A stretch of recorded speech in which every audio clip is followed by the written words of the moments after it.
이번 시간에는 밸리데이션에 대해서 해보겠습니다. 밸리데이션이라는 건요, 검증이라고 불립니다. 검증. 말 그대로 우리가 만든 모델을 검증하는 과정인데요. 도대체 테스트랑 뭐가 다르냐라고 하실 텐데요. 사실상 거의 똑같습니다. 거의 똑같습니다. 그런데 이제 이거를 무조건 해야 되는 건 절대 아닙니다. 마치 좀 잘못 알려진 사실 중에 밸리데이션을 무조건 해야 된다라고 알려진 건데요. 특정 상황에서 쓰일 수는 있지만 안 쓰는 경우도 많습니다. 안 쓰는 경우도 많습니다. 한번 예시를 들어보겠습니다. 우리가 이렇게 데이터들이 있다고 쳐볼게요. 여기서 뭐 트레인 데이터, 테스트 데이터 이렇게 해가지고 성능을 비교를 합니다. 그래서 보통 이제 이것도 정확도를 올려야 되고요. 얘도 정확도를 올려야 됩니다.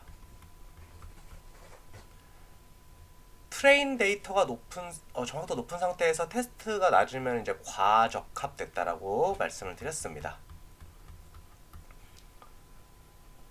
당연히 이제 이거 두 개가 다 낮으면은 애당초 잘 안 되죠. 그러니까 언더피팅이라고 하는데 제대로 안 된 겁니다. 제대로 안 된 거예요.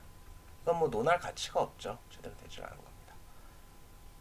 그래서 일반적으로는요, 이 테스트의 정확도가 높으면은 괜찮습니다. 그래서 트레인 정확도를 살짝 포기하는 한이 있더라도 테스트 데이터가 높으면 우리가 보통 그 피팅, 즉 우리가 이 학습이 잘 됐다라고 합니다.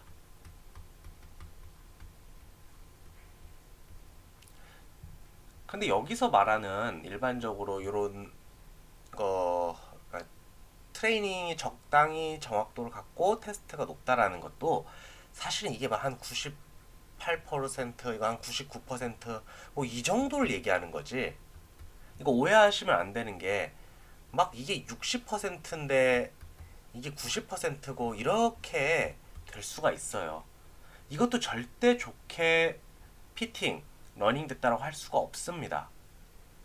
그 비교를 하자면 우리가 모의고사는 60점 맞는데 수능에선 90점 맞는 거거든요. 그러면 뭐 잘 된 거 아니냐라고 할 수 있겠지만 이렇게 되면 문제가 그 사람 실력이 없을 수가 있습니다. 그냥 우연히 수능 찍었는데 다 맞은 거예요.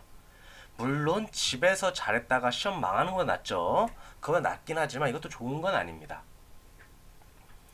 이런 현상이 왜 일어나냐면은 우리가 이 테스트 데이터의 정확도를 올리려고 하이퍼 파라미터를 막 조정합니다. 그러다 보면은 얘 높이는 데 집중하다 보니까 얘가 정작 떨어지거나 이것만 높아지는 경우가 종종 존재하게 됩니다. 실제로 이런 경우가 종종 있습니다. 그래서 어떤 행동을 하냐면요. 처음에 애당초 요 트레인 데이터에서 몇 개를 좀 떼놓습니다. 이걸 밸리데이팅이라고 하거든요. 밸리데이팅 데이터 혹은 밸리데이션 데이터, 그러니까 검증 데이터입니다. 그래서 트레인으로 러닝 시키고 테스트로 스코어 뽑아 보시고 나서 그 다음에 이 밸리데이팅도 한 번 더 해보는 겁니다. 이것도 한 번 더 해보는 거예요. 얘는 참고로 이 트레인에 속하지가 않습니다. 트레인에 속하지가 않아요. 그럼 테스트 데이터 두 번 한 거 아니에요? 맞습니다. 그렇게 보셔도 됩니다. 그렇게 보셔도 돼요. 그렇게 보셔도 됩니다. 그래서 어떤 걸 하고 싶은 거냐면요, 트레이닝 데이터에서 정확도가 좀 애매해요. 테스트 데이터가 정확도가 아주 좋습니다. 이것만 아주 좋아요. 차이가 꽤 큽니다. 이럴 경우에는 오직 테스트 데이터를 맞추려고 과적합됐을 가능성이 있습니다. 우리 입장에서야 트레이닝 테스트를 나눈 거지만 컴퓨터 입장은 똑같은 숫자거든요. 그러니까 이쪽이 마치 트레이닝 데이터처럼 과적합이 돼버린 겁니다. 그러니까 뭐 비유를 하자면은 아이가 기본은 하나도 모르는데 시험만 잘 보는 그런 타입이라고 보시면 돼요. 물론 다시 한 번 말씀드립니다. 시험 잘 보면 좋죠. 하지만 그 사람이 진정으로 그걸 이해했다고 하기가 어렵습니다. 우리가 수능 같은 거 했을 때 3번으로 찍으면 가장 맞출 확률이 높다고 하잖아요. 뭐 그런 느낌이라고 보시면 돼요. 그래서 꼭 이것도 바르지 않기 때문에 여기 트레이닝 데이터에서 학습시키지 않은 상태에서 데이터를 몇 개 떼놔서 이거를 밸리데이션을 한 번 더 합니다. 똑같이 스코어 똑같이 합니다. 그래서 이거 확률까지도 높게 잡으면, 이게 높게 나오면 이건 잘 된 거다라고 할 수 있습니다. 그럼 본질적으로 하나 질문을 해볼게요. 트레이닝 데이터, 우리 트레인 데이터 정확도 되게 높습니다. 테스트 높습니다. 밸리데이션 해야 되나요?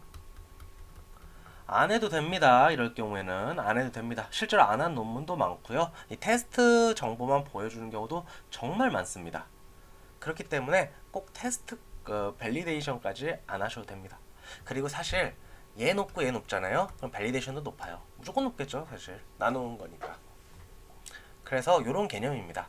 근데 자꾸 이런 걸 요청하는 경우도 있고, 말 그대로 진짜 이제 실무에 쓰다 보면은 이 테스트 높이다 보면 이게 떨어지는 경우가 종종 있어요. 우리가 실제 쓰다 보면 또 불안하기도 하고요. 그래서 밸리데이션까지도 하는 경우가 있습니다.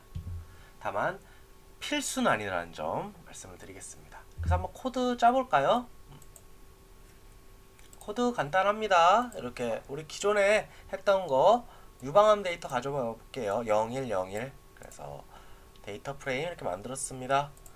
그래서 표준화 해주고 넣어주게 되는데, 여기입니다. 우리 트레인 스플릿해서 뭐 8대2로 나눴어요. 8대2로 나눈 상태에서 이 트레인 데이터에서 10%를 또 얘네가 또 나누게 됩니다. 바로 밸리데이션이라는 이름으로 나누게 됩니다.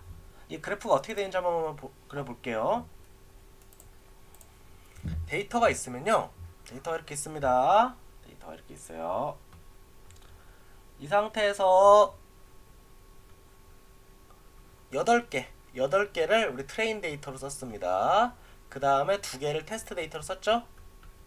그 다음에 이 8개 중에 0.8개를 밸리데이션으로 쓴 거고요. 7.2개를 우리 트레인에 쓴 겁니다. 얘만 학습하게 되죠? 얘만 학습하게 됩니다. 그래서 요거 뭐 기존에 트레인하고 테스트는 뭐 8대2, 7대3 이런 식으로 나누는데, 밸리데이션은 뭐 몇 대 몇으로 나눠야 된다 이런 얘기는 다 다릅니다. 뭐 어제 어떤 논문에서 뭐 10% 쓰기도 하고요. 어떤 논문에서는 뭐 20% 쓰기도 하고, 어떤 데는 아예 안 쓰기도 하고, 이게 다릅니다. 다만 밸리데이션이라는 건요, 그걸 너무 크게 좁으면 트레인할 데이터가 없어집니다. 줄어들죠. 그러니까 제 생각에는 한 10% 정도가 적합하지 않을까라고 생각을 하고 있습니다. 예, 여기까지 하겠습니다.